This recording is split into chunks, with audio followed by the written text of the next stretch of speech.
one of the days while he was teaching the people in the temple and preaching the gospel, the chief priests and the scribes of the elders confronted him, and they spoke, saying to him, "Tell us by what authority you are doing these things, or who is the one who gave you this authority?" Jesus answered and said to them, "I will also ask you a question, and you tell me, was the baptism of John from heaven or from men?" They reasoned among themselves, saying, "If we say from heaven, he will say, 'Why did you not believe him?' But if we say from men, all the people will stone us to death, for they are convinced that John was a prophet." So they answered that they did not know where it came from. And Jesus said to them, "Nor will I tell you by what authority I do these things." And he began to tell the people this parable. A man planted a vineyard and rented it out to the vine growers and went on a journey for a long time. At the harvest time, he sent a slave to the vine growers so that they would give him some of the produce of the vineyard. But the vine growers beat him and sent him away empty-handed. He proceeded to send another slave, and they beat him and also treated him shamefully and sent him away empty-handed. And he proceeded to send a third, and this one also they wounded and cast out. The owners of the vineyard said, "What shall I do? I will send my beloved son. Perhaps they will respect him." But when vine growers saw him, they reasoned with one another, saying, "This is the heir. Let us kill him so that the inheritance will be ours." So they threw him out to the vineyard and killed him.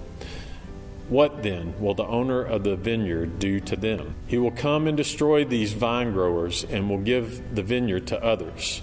When they heard it, they said, "May it never be."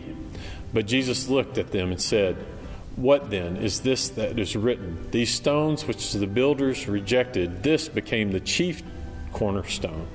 Everyone who falls on that stone will be broken into pieces, but on whomever it falls, it will scatter him like dust."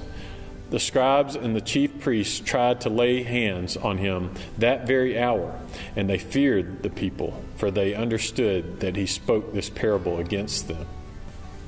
So, on the traditional liturgical calendar, today is called Holy Tuesday.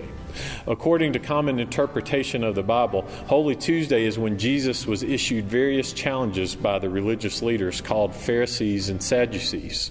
They challenged him over subjects such as marriage in heaven, paying taxes to Caesar, and the source of his authority that we read in this passage today. So, on whose word can you trust? Today, many people have lost their confidence in traditional authority figures like government and religion and believe that the only person you can trust is yourself.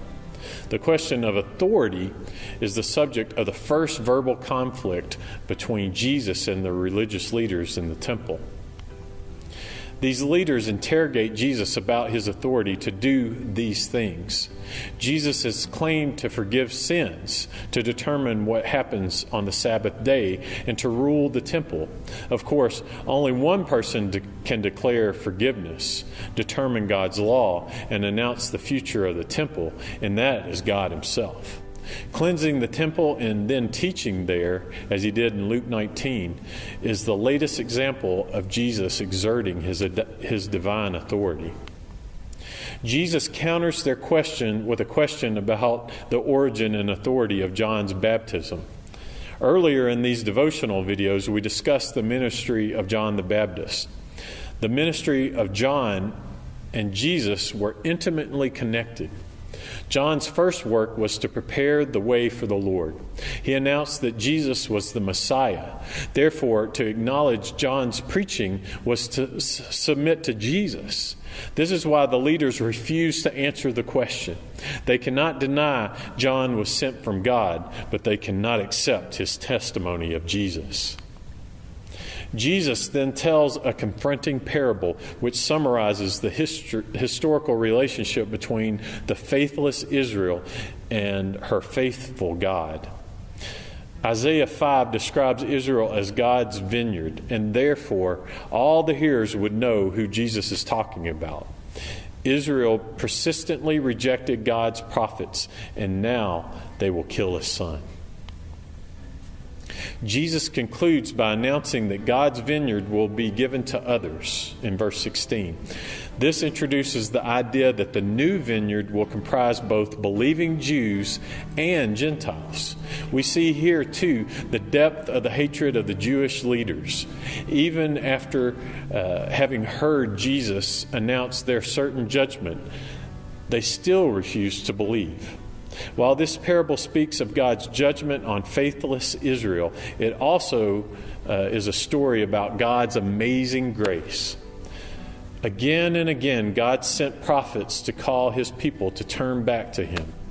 Finally, he gives the greatest gift of all, his Son.